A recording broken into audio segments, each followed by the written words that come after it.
Alors si vous voulez bien nous rejoindre, on va aborder le thème de la transition dans la logistique et les achats avec 3 intervenants. Bon, je vous invite à nous rejoindre, on va pouvoir démarrer. Donc moi je suis Stéphanie Geyer, directrice achat et chef du département investissement logistique au CHRU de Nancy, et je suis également chargée de coordonner la commission achat des CHU. Et à ce titre, on a souhaité, sur le thème de la transition qui est le fil rouge du stand de la CNDG, faire un retour, à la fois un retour d'expérience très concret d'un CHU, celui de Caen, sur sa plateforme logistique et comment le CHU de Caen a pensé les aspects RSE, développement durable, QVT à l'occasion de cette plateforme. Ensuite, on aura Charles-Édouard Escura qui est directeur de l'accélération, du pôle accélération à l'Agence de l'innovation en santé, qui nous fera un état de quelles sont les ambitions de l'agence et comment elle est appelée à travailler avec les établissements de santé pour accélérer la dimension innovation et achat dans les CHU notamment.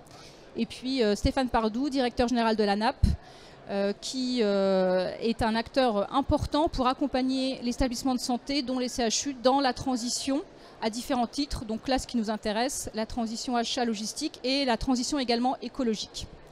Donc je vais passer la parole à Thomas Jousse, donc, qui est directeur au CHU de Caen et qui va nous faire retour d'expérience de la philosophie et les enjeux qui ont été portés par le CHU de Caen à l'occasion de la création de sa plateforme logistique.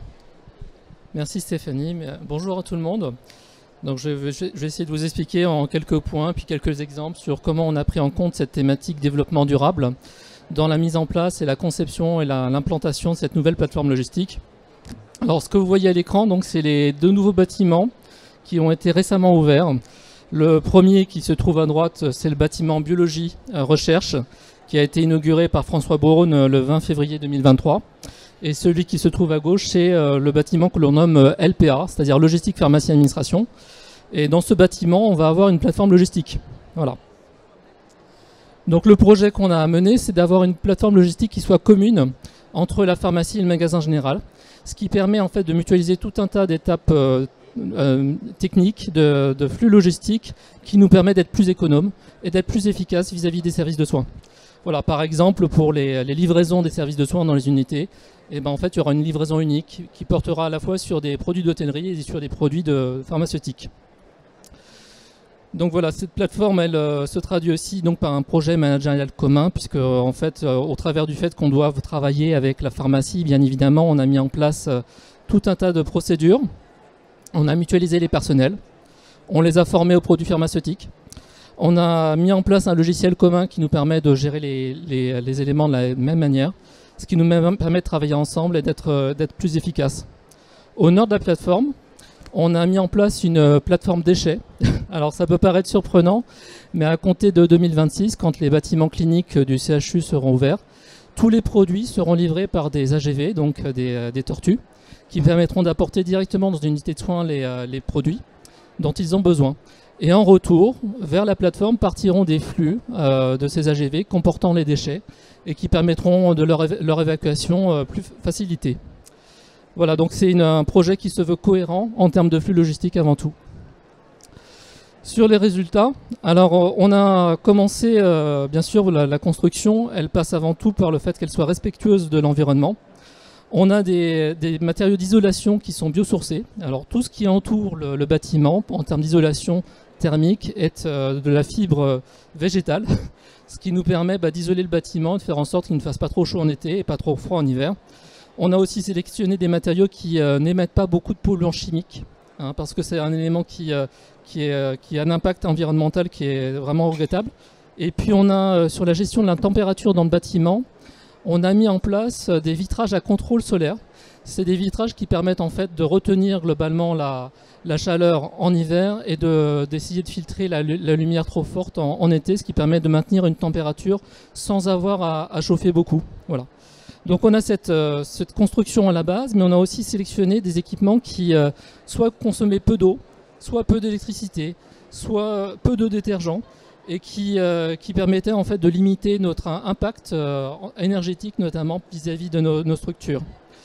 Donc voilà, on a veillé lors des achats de ces produits à les acheter avec les équipes, ce qui peut étonner parce que sur certains équipements, on a vraiment pris en compte le point de vue d'agent logistique de terrain pour savoir comment ils voudraient travailler, dans quel contexte, dans quel cadre, et on a respecté leur choix à tout moment.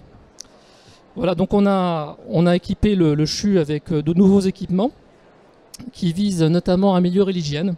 Donc avec beaucoup de machines à laver, de nouveaux appareils de levage. On a évité aussi des manutentions inutiles.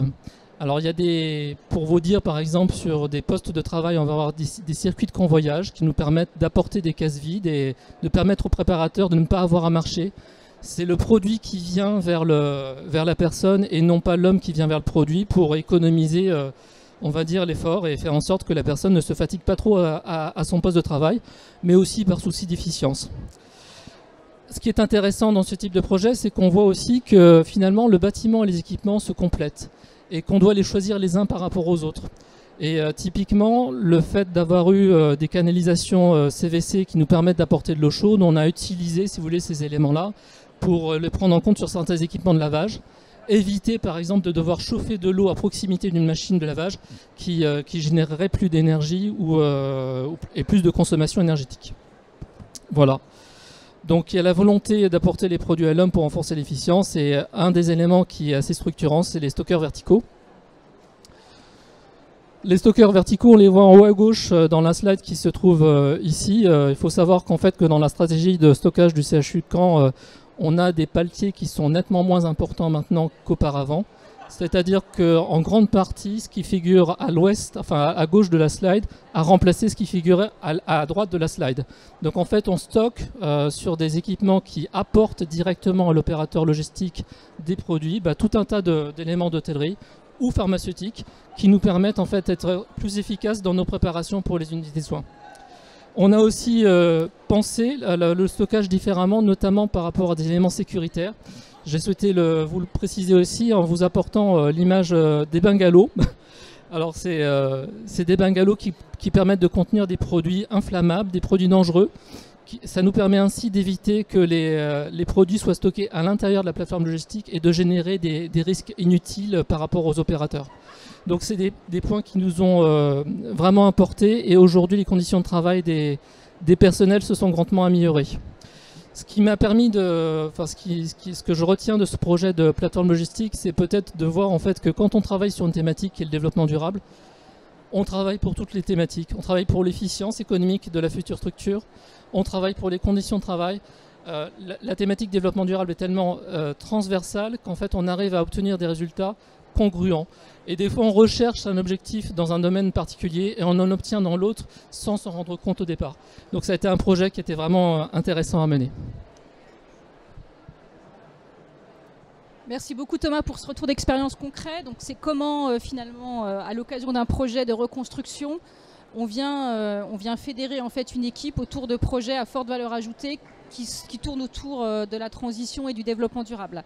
Merci beaucoup. Alors là, on va maintenant, je vais passer la parole à Charles-Édouard Escura, qui est en charge du pôle accélération à l'Agence de l'innovation en santé, qui va nous présenter rapidement les missions de cette agence toute récente et notamment ses actions en matière d'achat, d'innovation et de souveraineté qui sont des sujets qui intéressent les fonctions logistiques et les fonctions achats. Merci Stéphanie, bonjour à toutes et à tous. Effectivement, j'ai présenté déjà un petit peu l'agence de l'innovation en santé. C'est un nouvel objet dans le paysage, dans l'écosystème de l'innovation. C'est une agence qui a été créée assez récemment puisque notre directrice générale a reçu sa lettre de mission fin novembre 2022. On est tout récent dans le paysage. Plus globalement, en fait, on est issu d'un plan qui s'appelle le plan France 2030. Programme en fait qui est piloté par le secrétaire général pour l'investissement et qui vise notamment à travers des financements assez massifs, 54 milliards d'euros, à générer des externalités positives en matière de mieux vivre, mieux connaître et mieux produire. Et donc nous, l'agence de l'innovation en santé, on est plutôt sur le versant mieux vivre, vous en doutez. Et à partir de ce moment-là, on est en charge de différentes missions. Est-ce que je pourrais juste avoir si ça ne dérange pas, parce que comme ça me permet de le... Voilà. Donc par rapport à ça, les différentes missions qu'on peut avoir, donc renforcer évidemment l'attractivité de la France, soutenir l'excellence notamment en matière de recherche et en matière de localisation des entreprises. On va avoir aussi l'idée de créer des synergies entre les secteurs publics et les secteurs privés. Donc l'idée de l'Agence d'innovation en santé, c'est à travers cette coordination interministérielle, on rapporte à 3 ministres, le ministre de l'Industrie qui, me semble-t-il, est sur le salon en ce moment même, le ministre de la Santé et de la Prévention et la ministre de l'Enseignement supérieur et de la Recherche. Et donc à travers ces écosystèmes-là, on s'attache à travailler ensemble. Voilà. Plus concrètement, l'Agence de l'innovation en santé, c'est 4 missions principales. La première mission essentielle, c'est une mission d'horizon scanning et de prospective.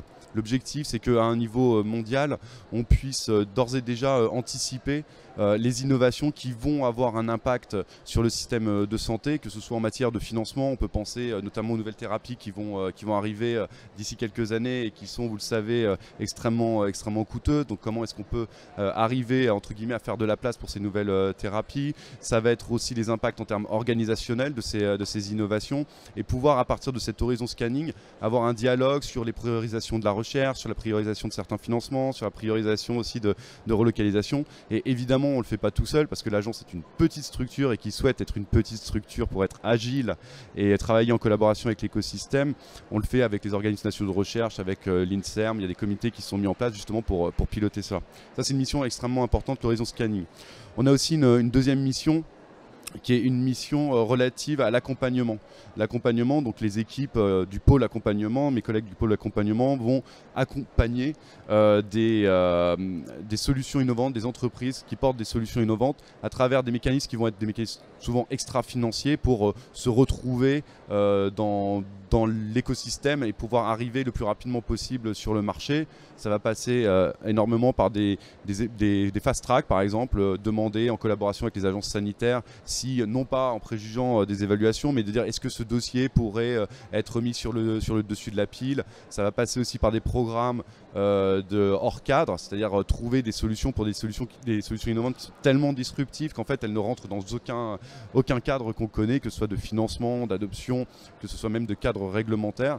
Et puis un accompagnement sur du passage à l'échelle, c'est-à-dire là quand on arrive avec, et c'est là où on fera le lien aussi avec les achats, mais là où on arrive sur des innovations qui sont prêtes à être commercialisées, comment est-ce qu'on peut les aider à passer un cap, soit en diffusion en France, soit même au niveau européen.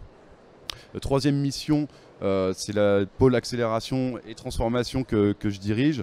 Donc nous, on va travailler évidemment en étroite collaboration avec nos collègues. L'objectif pour nous, c'est de permettre de fluidifier et de simplifier le chemin des innovations sur tout le continuum, depuis la recherche fondamentale jusqu'à la diffusion sur le marché. Et en gros, on va avoir 3 grandes verticales sur lesquelles on va travailler. Premièrement, la recherche fondamentale. Donc, dans quelle mesure est-ce qu'on peut accompagner, coordonner les acteurs, les amener peut-être à discuter, donc simplifier ces projets dans recherche fondamentale. Deuxième verticale, la recherche clinique. Extrêmement importante. On a des enjeux aujourd'hui d'attractivité de la recherche clinique en France, des enjeux d'accélération de délai, d'accélération aussi d'inclusion de patients. Donc ça, on y travaille avec beaucoup de l'écosystème, les agents sanitaires. On a commencé à en discuter évidemment aussi avec les CHU. Donc je vais gagner un petit peu de temps. Je vais simplement pas complètement détailler les missions de l'agence pour enchaîner sur les aspects qui sont liés à l'achat. Simplement vous dire qu'il y a un financement de 7,5 milliards quand même et qui est dirigé par une autre direction. En ce qui concerne plus précisément les achats, puisque la table ronde vise à parler de transition, la question aujourd'hui il y a eu une véritable transformation de la vision qu'on pouvait avoir de l'achat public. Tout le monde n'en a pas forcément conscience, mais on est quand même passé d'une vision de l'achat très entre guillemets service économique, un peu cost-killing dans certains cas, à un véritable soutien aux politiques publiques. Donc il se passe quasiment pas un jour sans qu'on entende parler de commandes publiques plus vertes, soutien aux politiques publiques plus inclusives. Et forcément, ça fait un petit moment qu'on pense quand même que l'achat public comme un vecteur de l'innovation, voilà, c'est quelque chose qui mérite d'être mobilisé, un levier qui mérite d'être mobilisé. Plus spécifiquement au niveau des CHU, on peut quand même dire que ce sont des acteurs qui sont aujourd'hui incontournables dans le développement et le déploiement des innovations. simplement, on va prendre les deux faces de la pièce. Du côté des entreprises, ce sont des références importantes, passage quasi obligé pour les entreprises qui souhaitent s'implanter dans le domaine de la santé. Donc une référence en CHU, c'est tout de suite quelque chose d'important. C'est de l'accès même au marché, ne serait-ce que pour tester les innovations qu'ils souhaitent mettre en place. Donc évidemment, l'achat, c'est un levier aussi pour lever des financements, ça constitue des références. Enfin, je ne vais pas faire tout l'article autour de ça, puisque ça fait quelques années qu'on travaille dessus. Simplement aussi, on peut se tourner du côté des centres hospitaliers universitaires. On a des enjeux aujourd'hui forts d'empreinte territoriale, d'empreinte écologique, d'empreinte sociale. L'achat est un vecteur absolument important, hein, ça vient d'être démontré juste avant, pour justement atteindre ces objectifs-là. Ce sont aussi des enjeux qui sont forts en termes d'attractivité, vis-à-vis des personnels, vis-à-vis aussi des patients, dans un cadre qui peut de temps en temps être concurrentiel sur les territoires. Et forcément, ça va passer par l'innovation. Et j'ajouterais qu'en matière de souveraineté, qui intéresse l'agence d'innovation en santé, mais en ce que la souveraineté apporte de l'innovation, simplement, il y a quand même énormément de sociétés, petites sociétés qui démarrent, qui sont tout simplement implantées, ne serait-ce qu'implantées sur le territoire et implantées en France, qui fait qu'il y a par effet de bord et collatéral positif, externalité positive, on a quand même ce point-là. Donc simplement, nous, ce qu'on pense, c'est que c'est un levier fort qui permet de contribuer et qui va contribuer à ça. Et donc forcément, on s'y est intéressé. On s'y est intéressé notamment en commençant à discuter avec la conférence des directeurs généraux de CHU, les commissions achats, les commissions recherche et innovation. Et ce qu'on cherche à faire aujourd'hui, c'est vraiment à mobiliser de manière plus importante ce levier de l'achat. C'est passé dans un premier temps par la signature de conventions de partenariat, notamment avec les centrales d'achat qu'on vient de croiser là, sur le stand des CHU. Et ça passera aussi, je pense qu'il y a quelques annonces qui vont être faites, sur la mise en place de pilotes en la matière pour essayer d'appuyer ces achats d'innovation et d'aider quelque part financièrement à, j'ai envie de dire, à craquer ce sujet qui parfois est complexe, puisqu'on se renvoie la balle de temps en temps entre on ne peut pas financer mais on a besoin de financement et autres. Donc je vais pas beaucoup plus long, Stéphanie, mais voilà, je vais simplement faire passer ces différents messages que pour l'agence, en tout cas, le levier de l'achat, c'est quelque chose qu'on souhaite vraiment continuer d'appuyer, et en complément des initiatives qui ont déjà été prises, notamment par le programme phare de la DGOS. Voilà. Merci Charles-Édouard. Alors du coup, j'ai quand même une question, parce que quand on parle d'innovation dans les CHU ou dans les établissements de santé, mais c'est vrai que c'est plutôt marqué dans les CHU, on parle tout de suite de financement. Donc on sait la difficulté à mobiliser des financements et les marges de manœuvre qui sont assez restreintes, surtout dans le contexte actuel d'inflation. En quoi l'agence elle va pouvoir accompagner les CHU sur ces éléments de financement, mais aussi, je dirais, de sécurité au sens large, pas que juridique, mais de sécurité aussi du déploiement de l'innovation, parce qu'il y a une part de risque quand même qui est prise quand on se lance dans des achats d'innovation. Je te remercie. En fait, là-dessus, c'est vrai que c'est une difficulté qui est majeure, hein, la question du financement, je viens de l'évoquer. On regarde des initiatives qui ont pu être menées. Il y a déjà des CHU qui ont réservé la mise en place qui ont réservé des poches budgétaires qui vont être dédiées à de l'achat innovant. Celles-là, elles sont particulièrement intéressantes. Après, nous, ce qu'on souhaite, c'est aider dans une logique d'expérimentation, à appuyer financièrement. On est en train de réfléchir à des mécanismes qui soient opérationnels, parce que ce qu'on veut, c'est être opérationnel, c'est que concrètement, ça profite à la fois aux établissements et aux entreprises innovantes. Et on pense qu'il y a des vecteurs qui sont possibles, et notamment les vecteurs des centrales d'achat qui peuvent servir aussi de catalyseurs en la matière. Donc là, on travaille activement dessus. Il va y avoir quelques annonces, je pense, aujourd'hui à ce sujet. Et on va en tout cas procéder par pilote et déployer au fur et à mesure du temps. Voilà. Et puis, effectivement, on a un intérêt conjoint à conserver nos talents, parce que c'est aussi les enjeux de la souveraineté, outre le fait de pouvoir soutenir nos industries qui produisent sur le sol français. C'est aussi garder ceux qui font de la R&D et qui sont à la pointe de la recherche sur le sujet.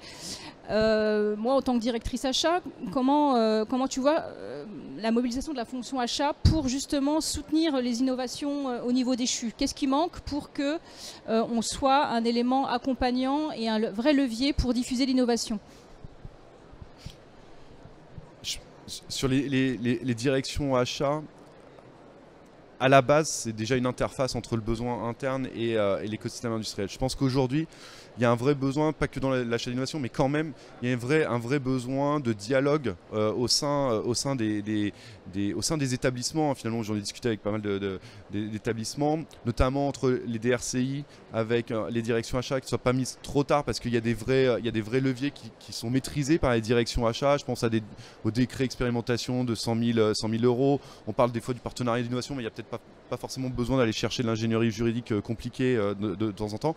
Mais en tout cas, ce qu'on sait, c'est qu'il y a des besoins de discuter, il y a besoin de travailler ensemble le plus en amont possible pour que justement les directions achats ne soient pas des fois un peu mises devant le fait accompli.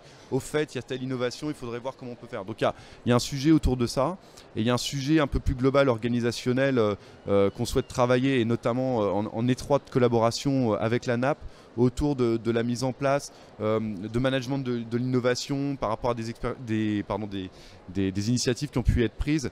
Et c'est un sujet pour nous qui est très important, parce qu'il y a l'achat, mais il y a d'autres directions, et il y a besoin à un moment donné d'avoir une direction, peut-être une direction unique en la matière, ou dédiée, je ne sais pas, mais en tout cas il y a quelque chose à construire autour de ça pour permettre aux projets, qu'ils viennent de l'établissement ou qu'ils viennent de l'extérieur, de pouvoir prospérer peut-être plus rapidement qu'ils ne le font aujourd'hui.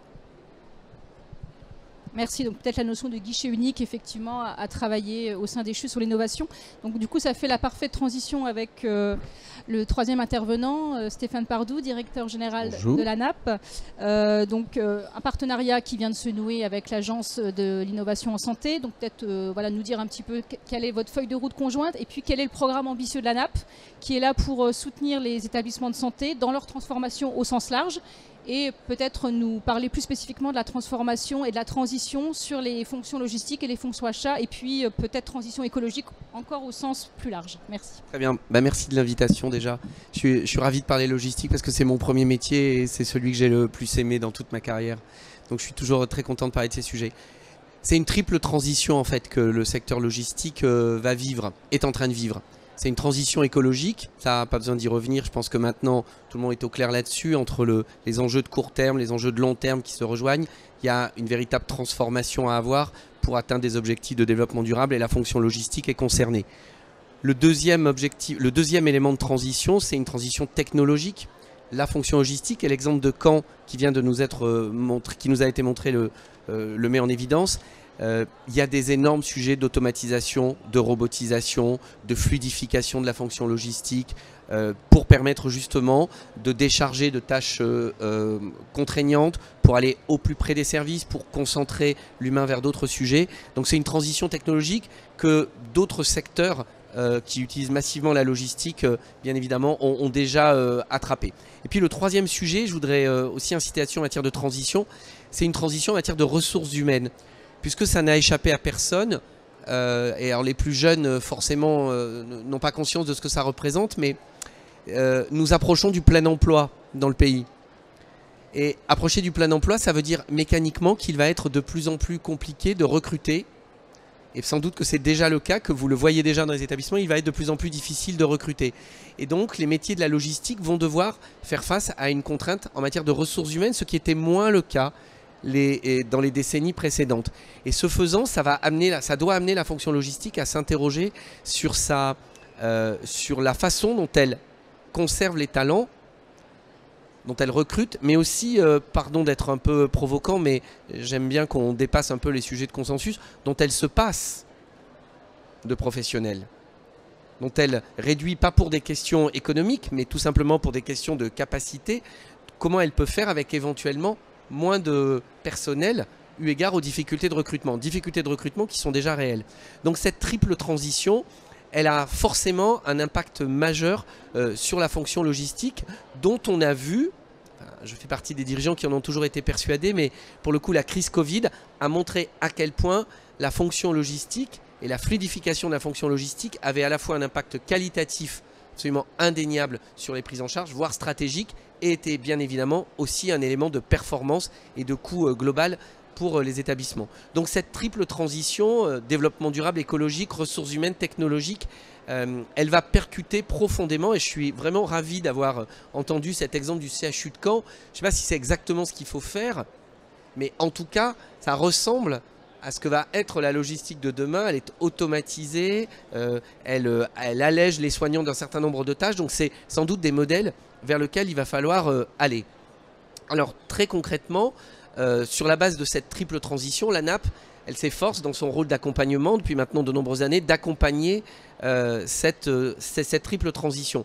La NAP, je ne reviens pas sur sa façon de procéder, elle capitalise sur les bonnes pratiques, elle lance des idées, des options, elle prend des initiatives d'autres secteurs, elle produit des référentiels, des guides, donc pas très loin d'ici, vous avez un certain nombre de guides sur comment assurer la transition écologique de sa flotte automobile, comment assurer la transition de sa fonction déchets en réduisant l'empreinte carbone de sa fonction déchets.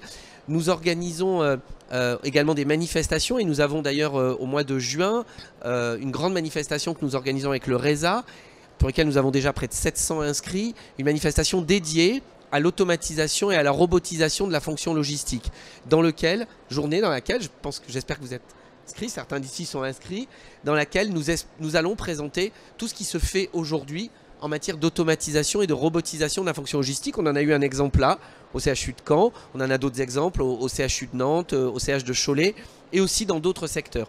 Donc une focale aussi dans des moments importants pour dire à la profession, aux acteurs, ça existe dans d'autres secteurs, il y a des modèles économiques pour faire ce genre de choses. Donc allez-y, lancez-vous, et au vu de la crise, de la tension RH que vous allez vivre et au vu des possibilités technologiques, c'est sans doute ce vers quoi il faut aller.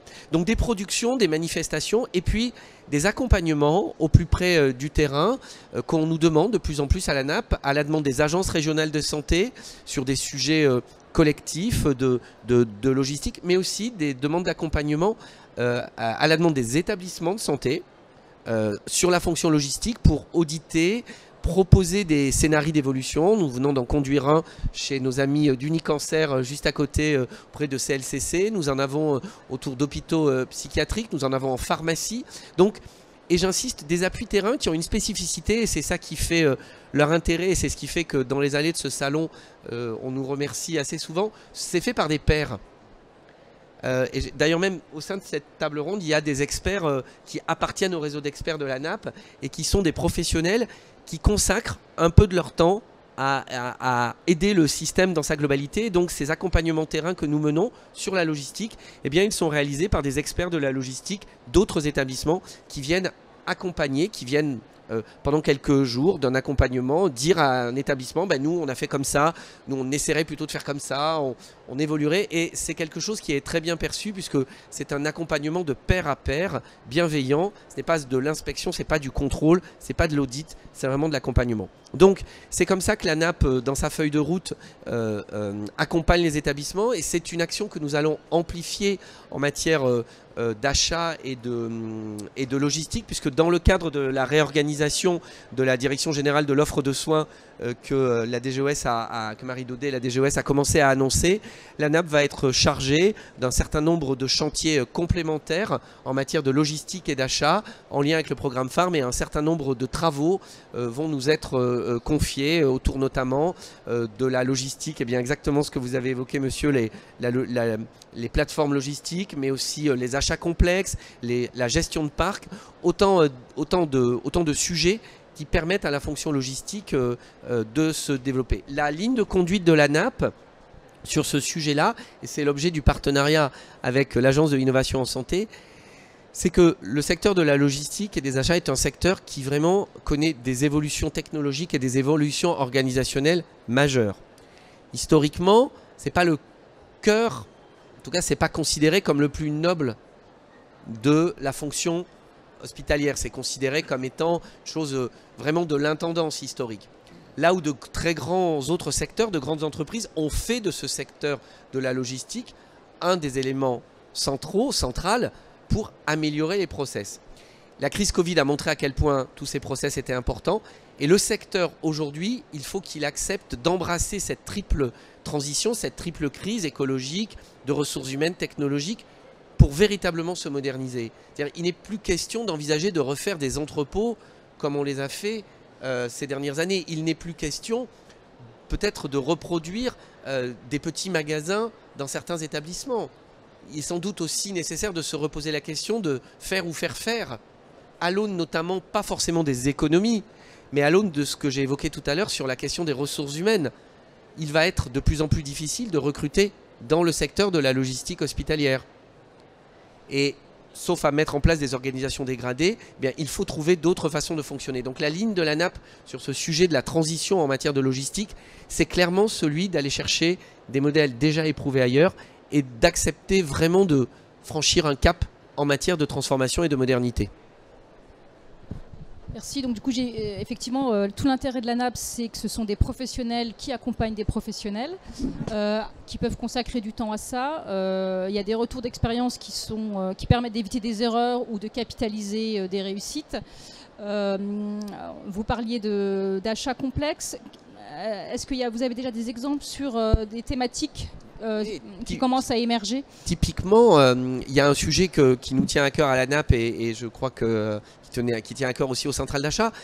Une partie du secteur hospitalier français fonctionne depuis très longtemps en achat, en gestion de parc.